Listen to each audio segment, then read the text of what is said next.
Et lorsqu'on suit cette méthode forfaitaire, eh bien, un bâtiment 100% structure bois, refend, dalle, façade, il se retrouve classé en très légère. Et donc, ce classement en très légère, en inertie très légère, pose des difficultés dans l'aéro 2020, ne rend pas impossible le respect, mais va vraiment nous complexifier la tâche. Comment est-ce qu'on peut faire remonter la structure bois en classe d'inertie légère ou moyenne, qui sont tout à fait compatibles avec l'aéro 2020 ?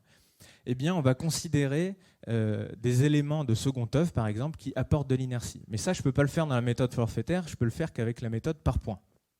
Typiquement, 2 plaques de BA13, 2 plaques de plâtre, une chape, des éléments comme ça qui vont apporter l'inertie. Sur le BBio, qu'est-ce que c'est que le BBio ? Donc, je caractérise les besoins de chauffage, de froid et d'éclairage de mon bâtiment. Je fais le bilan de ce qui rentre et ce qui sort en termes de chaleur de mon bâtiment. L'Aéro 2020 nous demande de faire un effort de 30%. La nouveauté, c'est qu'en RT 2012, on ne comptabilisait pas les besoins de froid. On les comptabilisait uniquement lorsque le bâtiment était climatisé. Désormais, climatisation ou pas, on compte ses besoins de froid. On peut se dire, bonne nouvelle, ça va vraiment nous aider à réorienter la conception des bâtiments. Dans le logement collectif, ce n'est pas décisif. Dans la plupart des cas, ici, vous avez les différentes zones climatiques. Ici, c'est le nord, ici, c'est le sud. Eh bien, on se rend compte que ces besoins de froid, ils commencent à être significatifs uniquement dans les parties du sud de la France. Donc, cette nouveauté ne va pas réorienter la manière de concevoir des bâtiments. On va pouvoir garder nos œillères des besoins de chauffage en hiver. Les occultations, c'est vraiment un point clé. La perméabilité à l'air des occultations. Une occultation qui fermait laisse passer l'air, c'est une occultation qu'on va pouvoir, par exemple, fermer la nuit, ouvrir la fenêtre et dormir la fenêtre ouverte, l'esprit tranquille, sans risquer un vis-à-vis, sans risquer une effraction, par exemple. Voilà le type d'occultation qu'on va voir de plus en plus dans grâce à l'Aéro 2020, des occultations perméables qui ont, en plus de l'avantage que je viens de citer, un autre avantage, c'est que ces occultations-là, en période d'occupation, on les ferme, on n'est pas dans le noir, on voit un peu dehors, mais on se protège du soleil quand même. Donc ça, c'est pas pris en compte, mais pour moi, elles ont un autre bénéfice, c'est qu'elles seront fermées plus souvent, ces occultations, plus souvent qu'un volet roulant classique.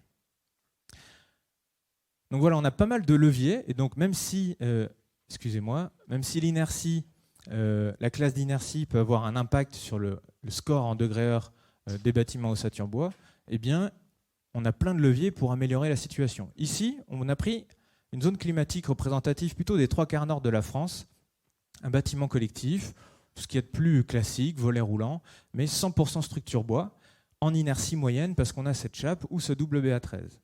On voit que notre score de 554 degrés-heure, il est largement en dessous la limite de l'Aéro 2020. Ça, c'est vrai dans les 3/4 nord de la France. Et puis, si je lui empile différentes solutions d'amélioration, un brasseur d'air dans chaque pièce, des occultations perméables, une gestion automatique des occultations, eh bien, j'arrive à diminuer.